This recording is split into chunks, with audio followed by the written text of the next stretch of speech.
Dans mes entretiens avec les couples, je me suis rendu compte souvent que beaucoup d'hommes devenaient impuissants à cause du manque d'honneur que leur femme leur donnait, du manque de respect. Oui. Un homme n'est pas attiré vers une femme qui ne le respecte pas. C'est pourquoi la Bible dit, femme, sois soumise à ton mari.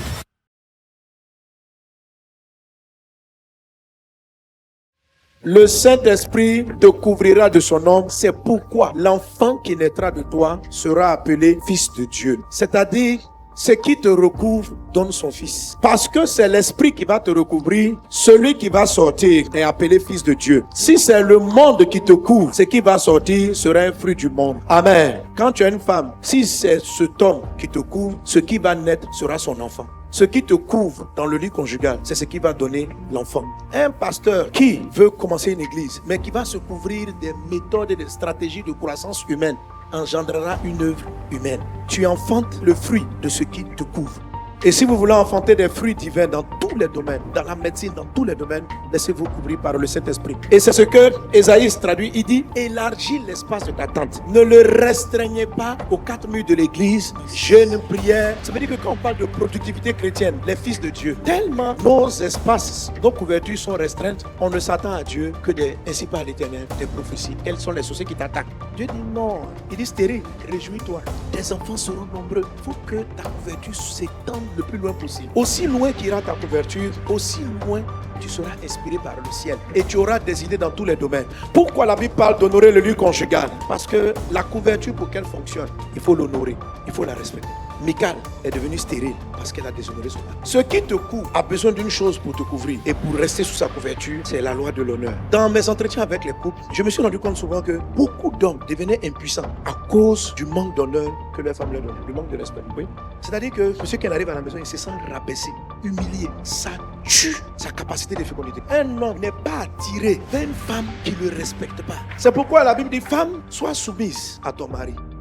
Tu vois, il y a une soeur qui me dit, papa, mon mari là, c'est moi-même dans le lit. C'est pourquoi j'ai parlé du lit conjugal. Elle dit, papa, je suis obligé, c'est moi qui demande chaque fois. C'est quel mari qui me veut pas? Mais en fait, c'est la manière dont ils se sont considérés. Et vous savez, quand Dieu donne un commandement, c'est parce que naturellement, c'est pas facile pour la personne de le faire. Si Dieu dit, mari, aimez vos femmes, c'est parce que l'homme a tendance à s'attacher à beaucoup d'autres choses. Et Dieu lui donne un ordre. Si Dieu dit à la femme, sois soumise, parce que la femme a une tendance à faire les choses à sa tête. Est-ce que vous allez venir donner un commandement? Soleil, lève-toi tous les matins. Non, c'est naturel. Tous les matins, on ne donne pas d'ordre de commandement à ce qui est naturel. Si Dieu demande aux femmes à être soumises, c'est parce que à cause de tout ce qu'elles ont en elles, elles ont des difficultés. Parce que souvent, elles voient ce que l'on ne voit pas. Donc, elles veulent tout dire. Et il leur est difficile de pouvoir. Dieu dit, il faut te canaliser. Il faut te canaliser. Soumets-toi à ton mari, honore-le, respecte-le. Et c'est ce que Michal n'a pas fait. C'est ce que la Bible nous dit. Sa couverture, elle a déshonoré. Le texte commence en disant, David s'en retourna pour bénir sa maison. Et Michal, fille de Saül, sortit à sa rencontre. Quel honneur aujourd'hui pour le roi d'Israël de cette découverte. C'est une affaire de couverture, frère. Le monsieur arrive pour bénir. Il vient pour donner. Et puis elle accueille avec froideur. Toi, tu es un roi et puis tu es vulgaire, tu es bizarre comme ça. La manière dont tu as dansé dans la rue, est-ce que tu es bonne dans n'importe quoi. Parce que tu ne descends pas des familles royales. C'est pourquoi tu ne sais pas te comporter comme ça. C'est tout ça qu'elle lui a dit. Un roi ne danse pas comme David dansait. Mais David, dans sa tête, Dieu était son roi. Donc quand il a vu Dieu, il a dansé en un fou. Mais elle, c'est la fille du roi Saül. Elle est née dans le protocole du palais royal. Donc quand vous marchez en public, il y a une manière de faire. Vous voyez, et David, lui, il venait des champs. C'est quelqu'un qui s'occupait des moutons. Il n'avait pas les bonnes manières. Il était naturel. Il avait envie de danser Dieu. Il ne tenait pas compte du protocole. Il dansait brutalement. Et elle dit, mais ça c'est quoi ça? D'où il sort? J'ai marié un broussard, mon mari là. Et elle a traité son mari de sauvage. Et la Bible dit, oh Michal, n'eut pas d'enfant. Dieu dit, je bénirai le fruit de tes entrailles. Pour que le fruit de vos entrailles soit béni, il faut que vous honorez ce qui va vous féconder. Si tu veux être fécondé par le Saint-Esprit, il faut l'honorer. Pas simplement prier pour l'avoir, mais il faut avoir du respect pour lui. Quand tu parles du Saint-Esprit, aie de la déférence. N'utilise pas le Saint-Esprit en ton petit camarade. Quand tu pries, rends grâce à Dieu de la présence du Saint-Esprit, il va te féconder. Être couvert, c'est savoir reconnaître que la couverture est plus grande que moi. Elle me couvre. Je me mets sous son ombre. Être découvert, c'est dire, mon mari qui me couvre là, il est comment? Il y a des trous dans sa vie, il est trop bizarre. Il ne peut plus te couvrir.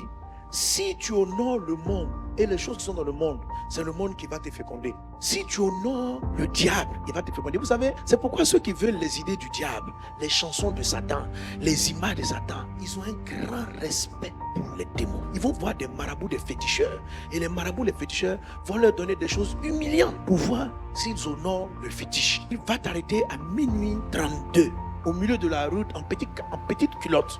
Le monsieur va aller honorer un démon qui t'a s'humilier. Alors c'est ainsi que le démon va lui donner des idées. Ils deviennent féconds en idées, en créativité diabolique. La Bible les appelle les ingénieux au mal. Ils ont toutes les stratégies d'évolution, de progression qui viennent de Satan. Les chrétiens n'avancent pas souvent parce que nous, celui qui nous féconde, nous ne le respectons pas. Nous ne le nommons pas bien. On a honte de son nom. On a honte de parler de lui. On marche, on dirait on est des païens. On vit, on dirait on est des païens. Et on s'attend à ce que Dieu nous donne des idées divines, des idées célestes. Si tu n'honores pas Dieu, il faut savoir que c'est ce que tu honores qui va te féconder. Ce que tu déshonores ne peut pas te féconder. Michal a déshonoré David. David n'a pas pu la féconder. Je prie Dieu que chacun d'entre vous qui est appelé à prospérer, à avoir des idées dans tous les domaines créés par Dieu, que cette couverture spirituelle vous donne de produire au nom de Jésus. Quelqu'un donne un bon amen.